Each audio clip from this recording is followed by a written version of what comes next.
பெருமைமிக்க புகழ்மிக்க எங்கள் வீர பெரும்பாட்டனார் ஆலமுத்துக்கோனுக்கு நாங்கள் பெருமிதத்தோடு எங்கள் வீர வணக்கத்தை செலுத்துவதில் மகிழ்கிறோம்.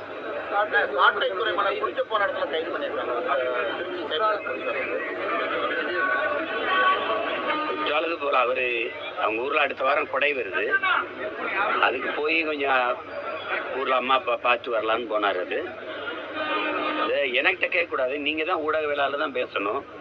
கள்ளச்சாராயம் வித்தவன் 31 நாள்ல 133 கொலை நடந்திருக்கு. தம்பி ஆம்ஸ்ட்ராங் படுகொலைக்கு பிறகுதான் அந்த கொலையை வெளியில தெரியுது. ஒரு எல்லாராலும் அறியப்பட்ட தலைவர் சாகும்போதுதான் உங்களுக்கு தெரியுது. 83 மரணம், அதுக்கு முன்னாடி 19 மரணம் மரக்காணத்துல. இங்க கள்ளக்குறிச்சியில் இத்தனை பேர் சாவு. இவ்வளவு பிரச்சனைக்கு அப்புறம் விக்கிரவாண்டியில நேற்று கள்ளச்சாராயம் குடிச்சு பல பேர் மருத்துவமனை. கேட்டா புதுச்சேரியிலிருந்து வந்துருச்சுங்கிறீங்க. வெக்கமா இல்ல உங்களுக்கு? அத்தனை இடத்துல சோதனை சாவடி போடுறீங்க. எங்க வண்டியெல்லாம் புதுச்சேரியிலிருந்து வரும்போது திறந்து பாக்குறாங்க. எப்படி சாராயம் வருது? கள்ளச்சாராயம் எப்படி வருது? உங்களுக்கு தெரியாம காத்துல பறந்து வந்துருதா? கடத்தி விக்கிறவங்களே நீங்க கொலைகாரர்கள் சாராய ஆலை அதிபர்கள் கையில் ஆட்சியை கொடுத்தீங்கன்னா சாராயத்தை எப்படி ஒழிப்பீங்க? கொலையை எப்படி தடுப்பீங்க? அவங்க மேலாம் பாயாத அந்த வழக்கு சட்டம் கைது ஒரு பேசுறது மேடையில். இப்ப எதுக்காக துரைமுருகனை கைது செய்து இந்த அரசு? என்னை விட பேசிட்டானா? என் மேல நீங்க பெரிய அதிகாரத்தில் இருக்க பெரிய பவர்ஃபுல் கிங்கு தானே நீங்க. என்னை கைது பண்ணுங்க பாப்போம். என்னை சுத்தி இருக்கு நான் கைது செஞ்சு எனக்கு நெருக்கடி கொடுக்குறது. இது ஒரு ஆட்சி முறை. சரி, என்ன எதுக்காக கைது சொல்லுங்க? அவதூறு என்னங்க? அது இருந்த பாட்டுங்க.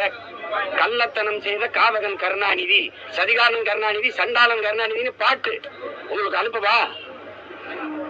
எழுதுனவன் பாடினவனை விட்டுட்டு ஏன் மறுபடியும் எடுத்து பாடினவனை கைது பண்றீங்க? இப்ப நான் பாடுற எம்எல்ஏ பேர் போடு. கள்ளத்தனம் செய்த காதகன் கருணாநிதி, சதிகாரன் கருணாநிதி, சண்டாளன் கருணாநிதி போடு பாப்போம். போட்டு உள்ள வை.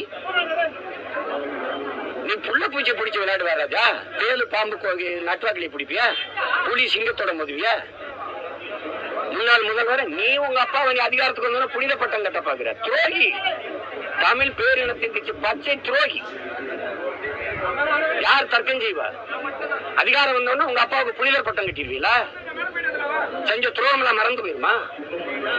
இந்த நாட்டில் தமிழர் இன வரலாற்றில் அரசியல் வரலாற்றில் தீய ஆட்சியின் தொடக்கம், தீய அரசியலின் தொடக்கமே ஐயா கருணாநிதி வந்து உட்கார்ந்த பிறகுதான். யாராவது மறுக்க முடியுமா? பேரறிஞர் அண்ணா வரைக்கும் இந்த அரசியல் வரலாறு எடுத்து பாருங்க. எவ்வளவு நாகரிகம், எவ்வளவு கண்ணியம். இவர் வந்த பிறகு நடந்ததை பாருங்க. அதுக்கு பிறகுதான் ஊழல், லஞ்சம், கொலை, கொள்ளை, அவதூறு பேச்சுகள், அநாகரிக அரசியல், சாராயம் இதெல்லாம் எப்ப வந்தது? முன்னாள் முதல்வரை பேசவே கூடாதா? உங்க கட்சிக்காரங்க, உங்க வாடகை வாய்கள், நீங்கள் எல்லாம் முதலமைச்சரா இருந்த எடப்பாடி பழனிசாமி நீங்க பேசுனதுல, ஐயா ஸ்டாலின் பேசுனதுல இருக்கு, எடுத்து அனுப்பட்டா? நீங்க பேசலாம், அது கருத்துரிமை. நாங்க பேசினா அது அவமதிக்கிறது. என்ன அப்படி உங்க அப்பா வந்து அப்படி இறை தூதர், இறை மகன் இயேசு சொல்லுங்க, பகவான் கிருஷ்ண பரமாத்மா என்னன்னு சொல்லுங்க.